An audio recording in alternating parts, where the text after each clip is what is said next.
السلام عليكم ورحمة الله وبركاته. ازاي اللي احنا نخش على السجلات على وضع ادخال جديد او الادخال من الاول الى الاخر لتعديلها. بمعنى اللي احنا هنعمل فورم او جدول دلوقتي. الجدول ده عبارة عن اسم ورقم واسم. هنا الاسم وهنا رقم الهاتف وهنا العنوان.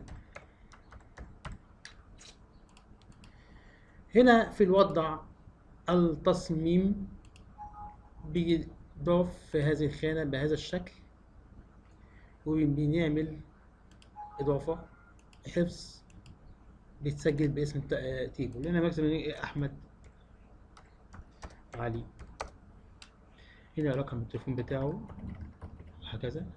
العنوان المنيب،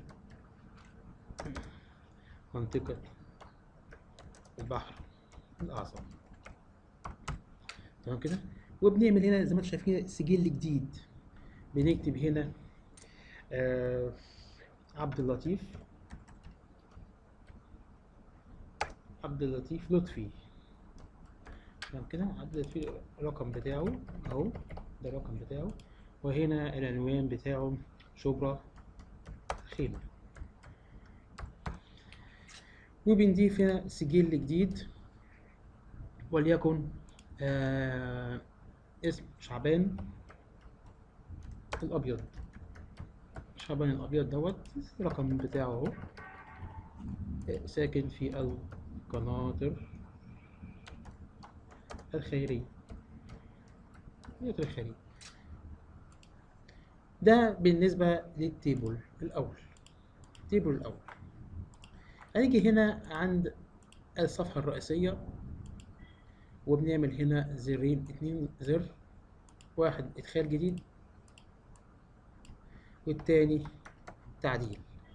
يبقى هنا تعديل وهنا إدخال جديد.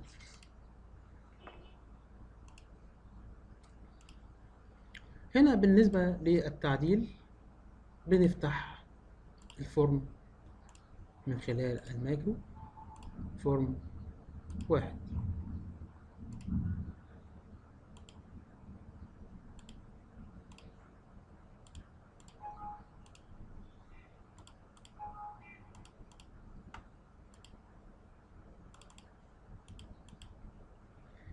زي ما انتم شايفين انا عايز اخليها على وضع الادخال بوب اب، اللي هو نظام اللي هو بوب اب ده بيخلي النموذج يفتح على نموذج وبطريقة مصغرة.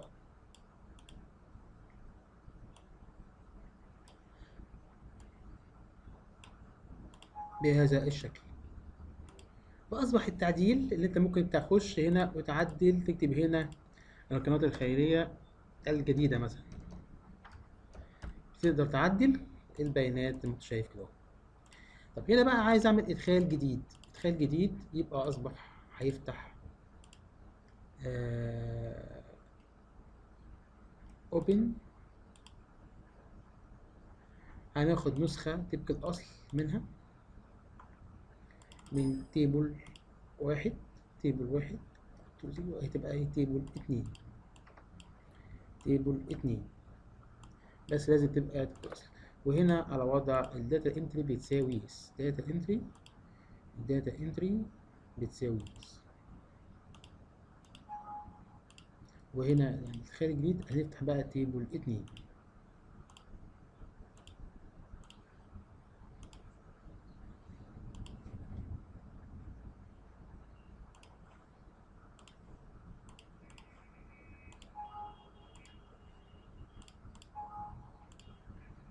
معنى كده ان التعديل زي ما هو هنعدل، لكن الادخال الجديد بيظهر على وضع النيو زي ما انتم شايفين كده اهو.